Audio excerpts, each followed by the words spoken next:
किसी ने कल्पना भी नहीं की होगी कि चाइना के हेज फंड का एक छोटा सा साइड प्रोजेक्ट पूरी की पूरी टेक वर्ल्ड को हिला के रख देगा। ओपन एआई, गूगल और एनवीडिया एआई के रेस में मेन कॉम्पिटिटर थे, but last week DeepSeek, जो कि एक चाइनीज एआई स्टार्टअप है, उसने पूरी की पूरी गेम ही बदल दिया। और डीप सीक की परफॉर्मेंस को देख करके यूएस स्टॉक मार्केट और सारे के सारे स्टॉक मार्केट क्रैश हो गए थे। और हद तो तब हो गई कि एनवीडिया का जो शेयर है उसमें से एक ही दिन में $560 बिलियन खत्म हो गए। और इससे भी ज्यादा शॉकिंग बात यह है कि इस एआई को ट्रेंड करने के लिए सिर्फ $6 मिलियन खर्चे हुए हैं, जो कि बहुत कम है उसके मुकाबले जो कि अमेरिका के एआई चिपसेट है। और चाइना ने इसे रिलीज भी कब किया? जब डोनाल्ड ट्रंप अपनी ओथ ले रहे थे अमेरिका में। और इसकी सबसे बड़ी खासियत तो ये मानी जाती है कि इसे चाइना के किसी बड़े जायंट या बहुत बड़ी कंपनी ने मिलकर नहीं किया है। इसको क्रिएट करने वाला एक छोटा सा हेज फंड का प्रोजेक्ट है, जो कि छोटी मोटी मार्केट में क्वांटिटेटिव ट्रेडिंग करता था और क्रिप्टो माइनिंग भी और क्रिप्टो ट्रेडिंग भी करता था। तो उन्होंने सोचा कि जब मार्केट वीकेंड ऑफ रहता है तब हम क्या करेंगे कि साइड में कुछ प्रोजेक्ट स्टार्ट करेंगे एआई को बनाने में। और यही छोटा सा प्रोजेक्ट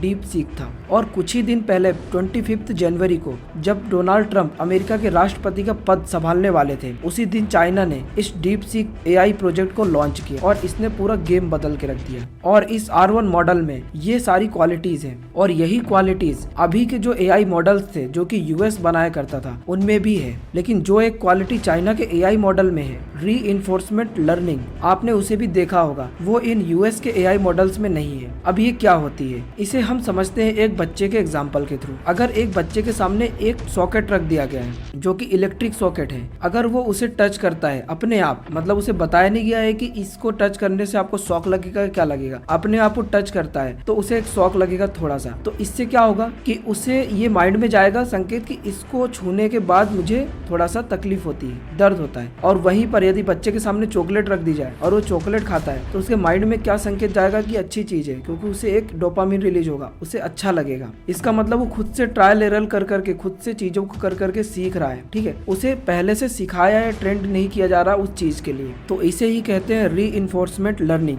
और चाइना के जो एआई मॉडल है, इसको इस तरीके से लर्निंग देने पर ज्यादा फोकस किया जा रहा है कि वो जो एआई मॉडल है वो अपने से ही गलतियां करे और सीखे, और जो अच्छी चीज है उसे वो एक्सेप्ट करे और जो बुरी चीज है उसे वो खुद ही निग्लेक्ट करे। और इसी भी सबसे बड़ी बात तो ये है कि ओपन एआई को $6 बिलियन की फंडिंग मिली है और उन्होंने अपने एआई मॉडल को ट्रेंड करने के लिए $100 मिलियन तक खर्च किए हैं। और गूगल, जो कि इतनी बड़ी कंपनी है, उसने भी अपने एआई मॉडल को ट्रेंड करने के लिए $200 मिलियन तक खर्च किए हैं। लेकिन वहीं डीप सीक को ट्रेंड करने के लिए सिर्फ और सिर्फ $6 मिलियन ही खर्च हुए हैं। और इसके बावजूद भी यदि हम यूएस के एआई मॉडल्स को देखें तो उनमें हम किसी तरीके का बदलाव नहीं कर सकते हैं, किसी तरीके से उनको यूज करने के लिए उनके कोड को डिस्टर्ब नहीं कर सकते। जो कोड बनाए गए हैं वही सेम कोड को हमें यूज करना पड़ेगा और जो भी चीजें वो ऑफिशियल रहेगी उनके डेटाबेस को एक्सेस नहीं कर सकते और हम उसे किसी तरीके से मॉडिफाई नहीं कर सकते। जबकि जो चाइना के द्वारा बना हुआ डीप सीक है वो एक ओपन सोर्स एआई टेक्नोलॉजी है। इसमें आप डायरेक्टली डीप सीक के कोड को देख सकते हैं, उसके टेक्नोलॉजी को समझ सकते हैं, उसे डाउनलोड कर सकते हैं और इसके साथ साथ उसे मॉडिफाई भी कर सकते हैं। और जो कि डीप सीक के फाउंडर है, उनका कहना है कि इस टेक्नोलॉजी के लिए उन्होंने सबसे एडवांस चिपसेट का उपयोग किया है। लेकिन अब एक सवाल आता है कि डीप सीक का इतना ज्यादा इम्पैक्ट कैसे पड़ा कि यूएस मार्केट एक ही दिन में इतना ज्यादा गिर गया, क्योंकि ऑलरेडी यूएस में 3-4 एआई आपस में कॉम्पिटिट कर ही रहे हैं, उससे इतना फर्क पड़ा नहीं। बट डीप सीक ने ऐसा क्या कर दिया कि टेक मार्केट ही क्रैश हो गया था।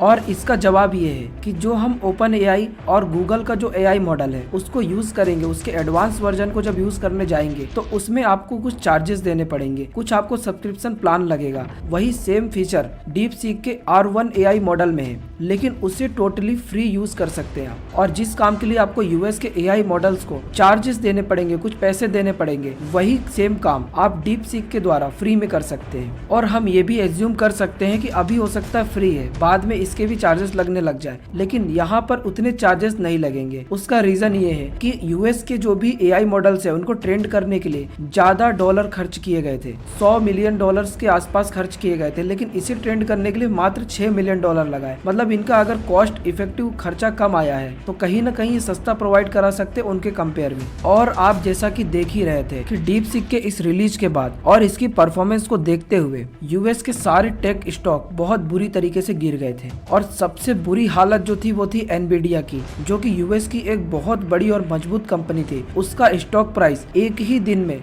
17% से गिर गया और उनकी मार्केट कैप से 500 बिलियन से भी ज्यादा का अमाउंट एक दिन में गायब हो गया। और अगर हम इसके अलावा दूसरी कंपनीज की बात करें जैसे टेस्ला हो गया, मेटा हो गया, इनके भी स्टॉक कुछ परसेंटेज 1.5% से गिरे हैं। और इसका रीजन भी बहुत सिंपल है, क्योंकि जितने भी इन्वेस्टर्स हैं उनको भरोसा था कि अमेरिका जैसी इतनी बड़ी इकोनॉमी के ये जो टेक लीडर्स हैं ये इस एआई रेस को जीत जाएंगे और ये एआई रेस को लीड करेंगे, क्योंकि इनके पास पैसा है, बड़ी कंपनियां हैं, बड़े टेक इनोवेशन वाले लोग हैं, या फिर एनवीडिया जो कि इतने स्ट्रॉन्ग चिप्स बनाता है और इन स्ट्रॉन्ग चिप्स के द्वारा ही एआई की रेस को जीता जा सकता है। लेकिन जैसे ही चाइना ने अपने डीप सीक एआई मॉडल्स को रिलीज किया तो इन इन्वेस्टर का जो विश्वास था वो डगमगाने लग गया था कि चाइना की एक ऐसी कंपनी जो कि एक साइड प्रोजेक्ट से इतनी बड़ी बड़ी कंपनीज और इतने बड़े बड़े जायंट्स को टक्कर दे सकती है, जो कि $6 मिलियन मात्र इन्वेस्ट करके एक ऐसा एआई मॉडल बना सकती है जो कि इन एआई मॉडल से भी बेहतर हो। तो उनका सोचना यही रहता है कि कहीं ना कहीं हमने अपनी इन्वेस्टमेंट गलत करके रखी होगी। ठीक है, इसके बारे में आपको क्या जानकारी है कमेंट सेक्शन में जरूर बताइएगा। वीडियो में दी गई इन्फॉर्मेशन यदि आपको पसंद आई तो इस वीडियो को लाइक करें। मिलते हैं नेक्स्ट वीडियो में। Thanks for watching.